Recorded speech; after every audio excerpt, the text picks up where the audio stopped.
Hello and welcome to the Trafford Training Centre, where after a magnificent victory over Roma in the Champions League in midweek, Alex Ferguson is here to face the media ahead of another vital game. Of course, it's Watford in the FA Cup semi-final at Villa Park. Let's hear what Sir Alex Ferguson has to say. Yeah, one injury front was just waiting on John O'Shea.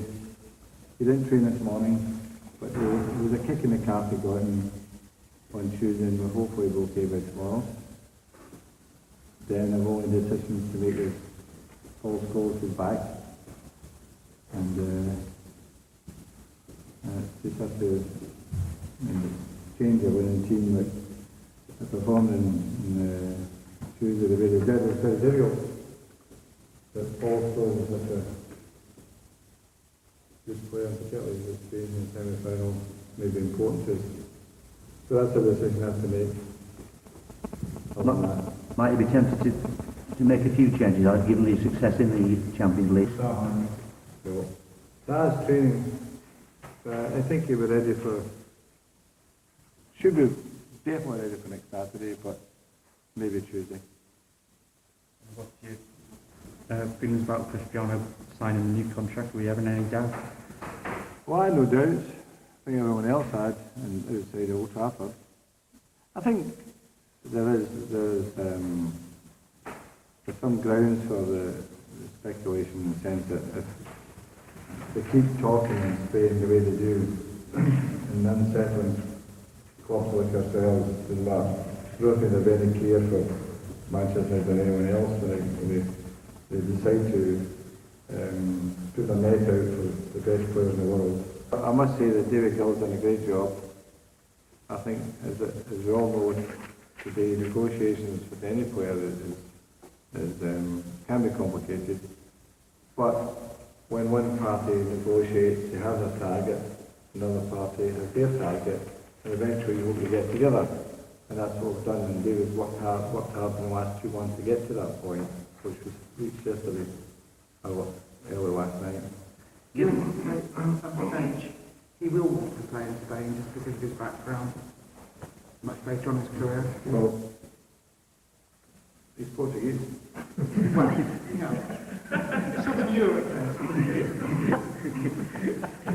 France, You've got geography with Bulgaria. Well, the one thing being this year to 2012, which is great news for us. So I don't think they worry about anything else. Alex, I'll be gone to that time. given that it was Real Madrid who has been making such efforts, what does this say for the stature of United that he has now declared his allegiance to this club? I think most people recognise that we're one of the biggest clubs in the world anyway. But I think that it's difficult. I don't know what's a game they play or whatever, but it seems to happen time and time again with them, you know. As I said, I don't think any regard for anyone but themselves. And there's no point in actually going to the effort. I don't think it'll be any good anyway. You know, keeper. I don't think it'll matter for him if you find him in the back further or backside with it. So what we could do in this situation was to work hard on it in the belief that Cristiano was at the right club. And we believe that, and he is also believing that. He believes that too. So these were important factors. He's developed fantastic in our club. How much work did you have to do after the summer? Because he was getting booed a lot, he was getting criticised, he was at every ground he went to, he was a hate figure after what happened with Wayne. How much work did you have to do then to convince him that you could still be... Well, there was just the one issue. We had to dinner with him in Portugal, David and I, and stressed him that this happened to David Beckham also, and it was a 7-day window anyway. There's nothing wrong with booing, crikey me. He get booed in most places. So he's got the nerve for that, he's got the confidence himself, and before long he was dying every bit. He gets still that bit. It's nothing. Someone who plays a great player, he gets a bit. Given his ability now and stature as one of the best players in the world, and his age, the way that his value has trebled or quadrupled, whatever. Have you ever made a better signing than Cristiano? Well, that's a difficult one, that, because I've been lucky to have some fantastic. Yeah. This is an odd one. In the context of 20 years, you know, there's not been that many. Most of them have been good signings. Where would you put him though? I know it's a difficult question, but he's got to be up there, surely. Oh, of course. I think he's the best player in the world at the moment. I really do. And I think he'll continue to improve because the measurement of his improvement this year is astronomical. You know, from a young lad, 18 years of age, come to the club. I think this first season, he scored something like 38 goals or something like that. Each year that's improved, and he's got 20 goals now this season for a winger. It's quite amazing, that. I mean, I can't remember the last time a winger scored 20 goals. Maybe somebody playing in some league I've never heard of has probably done that, but in terms of top 5 people, where do you get wingers that score 20 goals? It's incredible. Players that you sign like Keane and Cantona, obviously great signings, but people at least had heard of those players before they signed them, and nobody had heard it until that game in Lisbon. I know, but don't forget, we were on the case of Cristiano when he was 15, 16 years of age, you know, through the youth tournaments he played in, and we had agreed a deal for him to join us 2 years from when we made a deal, but the acceleration in his career after we played that friendly against him, and Real Madrid were in, and Arsenal were in, and Barcelona were in, we had to move.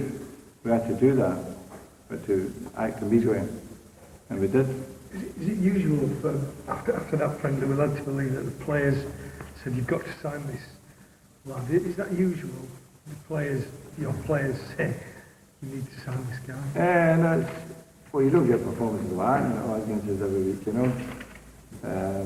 There's been an early occasion where the players were quite keen at a point, and the makeup everybody say to me, what do you think of such and such a player?